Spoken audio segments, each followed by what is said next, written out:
Okay, I know it's been a while since I've done any updates on the mini tub and where we're at on the car. I've got it all stripped down. This is the second coat of primer. I did all the body work and now I've primed it, blocked it, re-primed it, and now it's going to basically be ready for final blocking and then paint. I did chip out this factory seam sealers there. After I get it sanded, I'm going to apply urethane seam sealer in there just to make it look fresh. I mean, you're going this far into it, why not? But the mini tub's done, everything's gonna work.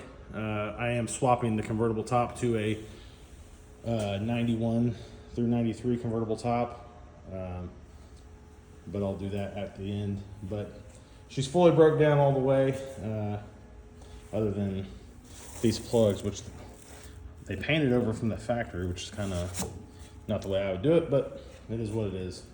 I didn't chip out that seam sealer because it was actually still pretty nice. But that's where we're at. And when I do paint it, I'll paint everything complete. I'll paint inside the trunk, and then I'll paint this whole back piece. I'll paint that bar to do as much of a complete color swap as I can. I probably won't get into the floorboards inside the car, but I still got to pull the glass out. Got to pull the glass out so I can paint around that complete. Disassembled all that, paint down in here, all that stuff. And I'll have to do a little bit of touch up in the engine bay from where I was fitting some stuff, and I'll probably paint down to this lower line. This split here, I'll take this stuff back off up here and do that. I may change the hood hinges because they're not really that nice, and I thought they were gonna look better after I painted them. They don't. But like I said, everything is done. Got my secondary color on the car.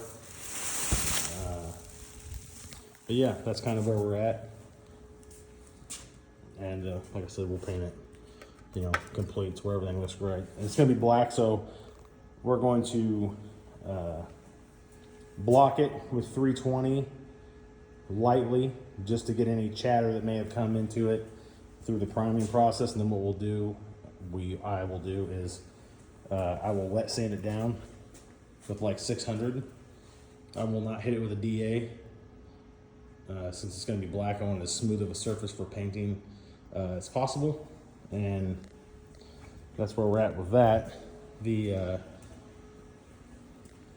fenders are all done. Everything's done. This is all final primed, so same for that. Doors completely disassembled, everything out of them, except for the hinges, which are welded on. But yeah, we'll paint the doors complete as well, inside and out.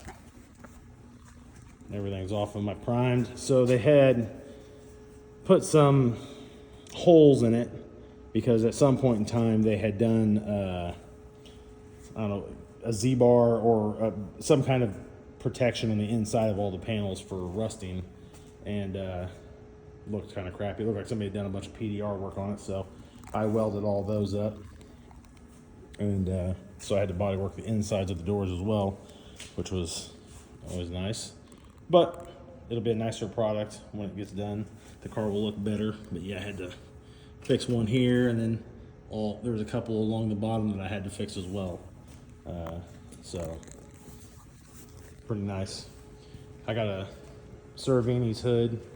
I haven't worked it yet, but it's got a little bit of, you can kind of see where it shrank back a little bit through the gel coat. So we'll block this thing down with, I don't know, maybe 180 and then 220 just to get the chatter out of it. I did break a little piece off right here when I was putting it on, so what I'll have to do is come in here and V that out just a little bit. I'll V it out and then sand it, and then I'll put probably some fiberglass filler on it, and then some regular polyester filler, Bondo, whatever you want to call it, whatever you want to do with being proper with it, but it's pretty nice. It's the second hood I had because the first hood wouldn't clear the supercharger, so that's wasted money, but such is life. And then the GT front end that I got from LMR, really not that nice either, honestly. Doesn't fit that great. These didn't fit well at all. So what I did at first is I went through with some of this easy sand, and then I went back over with a little bit of filler on top of the easy sand, which is allowed. If you just put it directly over plastic, it would just flake off. But if you go over the top of the easy sand, it will adhere. And what I'll do is I'll come through here and I'll clean all that stuff up that I haven't quite got done yet. And then I'll prime it and then do the same exact process. But like I said, I fit it all, and it had a big old hump in it. It was like this, all wavy on top. I didn't like that, so I cut it, relieve some pressure. What I'm gonna do is get behind that, and I'll V this out, and I'm either gonna put panel bond in there, or I do have some of the appropriate PUR filler rod to basically reattach that, and I'll fix that gap, because it's just like twisted as all the hell. So this side fit really nice. I didn't have to do anything to this side, but that side had a big old hump on it, and this side's actually finished. So this is actually ready for primer, but I had to kind of merge the gaps in between it all. I did notch out for the supercharger, the intercooler, or the heat exchanger. Had to notch all this stuff out. Got delivered to me from LMR where that broke, so I have to fix that as well. So, they're aftermarket parts. They're never going to be perfect, but they're lacking a little bit in the fit. I'd rather have been a little too tight than a little too loose, but who's going to complain? I didn't make the part. I don't have the ability to make it, so got to buy what's available.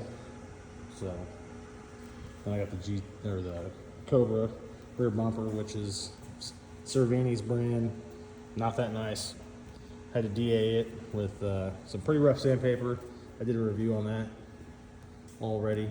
So we sanded it down with 220, blocked it with 220, and then I went over with the DA to take the scratches out of it, the straight line scratches out of it. Then I'll reprime it again, and then I'll probably block it, and at that point, if it's right, then I'll go ahead and wet sand that as well. And normally I don't wet sand the cars before I paint them, but this one being black, I've had my other cars that I painted black had a lot of luck with wet sanding them before, just to make the surface as smooth as possible. So when you go to cutting and polishing, it's not as, horrible of a process. So that's where we're at.